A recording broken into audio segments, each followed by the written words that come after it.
पटना के बड़े अस्पताल में गोली चलती है सुबह सुबह। ऐसा नहीं कि रात का समय था, दिन दहाड़े, और ऐसा भी नहीं कि काफी खाली इलाका, पॉश इलाके में ये काम होता है। मौके पर पुलिस पहुंचती है, जांच करती है, अपराधियों को गिरफ्तार भी कर ली है। लेकिन अब इस पर नीतीश के मंत्री का बड़ा बयान आया है। नीतीश के मंत्री खिलाफ नजर आ रहे हैं उनके। जी हां, सबसे पहले तो मंत्री को जानकारी ही नहीं है। अशोक चौधरी से सवाल किए गए, वो कहते हैं कि हमें जानकारी ही नहीं है।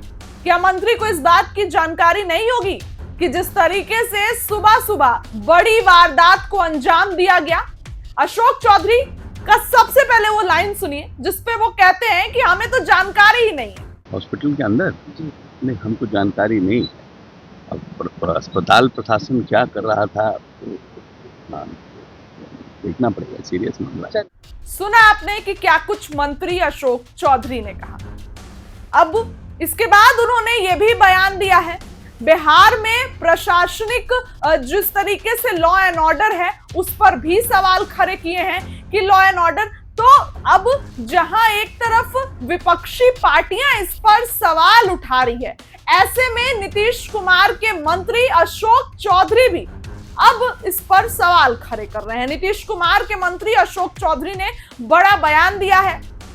सुबह से ही इस पर सियासत शुरू हो गई है, जहां आरजेडी के तरफ से कहा जा रहा है कि पटना को अपराधियों की नजर लग गई है। नीरज कुमार ये कहते हैं, अपनी सरकार का बचाव करते हैं और बोलते हैं कि अपराध तो कहीं भी हो सकता है, इसमें जो है सरकार की क्या गलती है। ऑब्वियस सी बात है कि सत्ता पक्ष के तरफ से ये बातें कही जा रही है। लेकिन मंत्री अशोक चौधरी का बड़ा बयान आया है। मंत्री अशोक चौधरी को तो पहले इस बात की जानकारी ही नहीं थी। उन्होंने काफी कैजुअल तरीके से कहा, हमें तो इस बात की जानकारी नहीं है। ये सवाल खड़े करते हैं कि नीतीश कुमार के करीबी मंत्री और बिहार सरकार में मंत्री हैं, उनको पता ही नहीं है कि बिहार में दिन दहाड़े ऐसा काम हो रहा है। और ऐसे में उन्होंने बड़ा बयान दिया है। उन्होंने साफ साफ ये कहा है कि बिहार में जिस तरीके से, तो पुलिस वालों को समझना चाहिए, सुरक्षा कर्मियों को समझना चाहिए। अशोक चौधरी का मंत्री अशोक चौधरी ने पूरे मामले में कहा कि उनको घटना की पूरी जानकारी नहीं है, लेकिन यह गंभीर मामला है और जांच की जा रही है। उन्होंने अस्पताल प्रशासन की भूमिका पर सवाल उठाया। क्या कुछ कह रहे हैं मंत्री अशोक चौधरी, बातों को सुनिए। हॉस्पिटल के अंदर नहीं, हमको जानकारी नहीं है।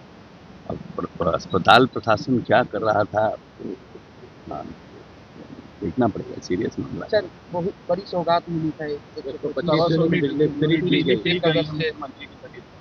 हाँ, ये तो अच्छा है। ये जो खास करके जो हमारे मतलब गरीब लोग हैं और खास करके जो हमारे किसान वर्ग के लोग हैं, उनको इसका फ़ायदा होगा। वैसे 80% तब भी हम लोग पहले भी सब्सिडी दे रहे थे, और जो हम पेमेंट करते थे उससे ज़्यादा सरकार की सब्सिडी थी पहले भी। टैरिफ में लगभग 80% टैरिफ में सब्सिडी था।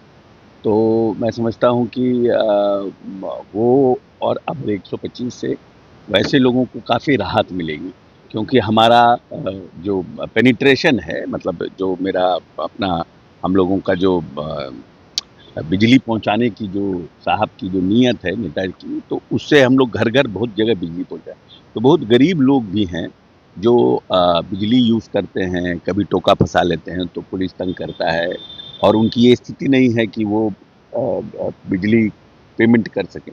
तो वैसे लोगों को बहुत राहत मिलेगी, गरीब लोगों को इसका बहुत फ़ायदा मिलेगा। पर चुनाव के समय में सर जो नीतीश कुमार कर रहे हैं, विपक्ष लोग कर रहे हैं कि हम लोगों ने जो वादा कर रहे हैं वही नीतीश कुमार पीछे आ रहा है। कौन सी सरकार बोल रहे थे? 24,000 करोड़ का बजट का बिहार था, आज 3,18,000 करोड़ के बजट का बिहार। फोन नकल किसका किया? जीवन में उम्मीद भी कर सकता था क्या 2005 में कि बिहार का बजट जो है 3,18,000 करोड़ हो जाएगा?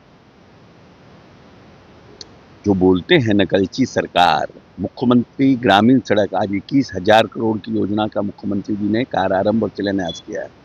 21,000 करोड़ की योजना। तो आप ये बताइए कि जीवन पे जब नेता आए थे तो बिहार में 8,000 किलोमीटर सड़क था, अब आज जो ये जब योजना शिलान्यास की 1,41,000 किलोमीटर सड़क बन जाए, ये नकल है? किसका नकल है?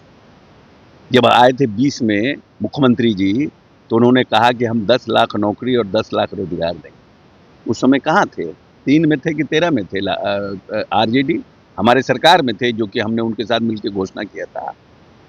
अरे नकल तो वो कर रहे हैं, लेकिन कह रहे हैं हम ही नकलची हैं। नीतीश कुमार ऐसी 5 योजनाओं की शुरुआत की है, चाहे वो लोहिया स्वच्छ मिशन हो, पोशाक योजना हो, हर घर नल का जल हो, हर घर बिजली हो, जीविका, जिसको भारत सरकार ने और दूसरे राज्यों ने अंगीकार किया। तो नकल तो दूसरे लोग नीतीश कुमार का करते हैं।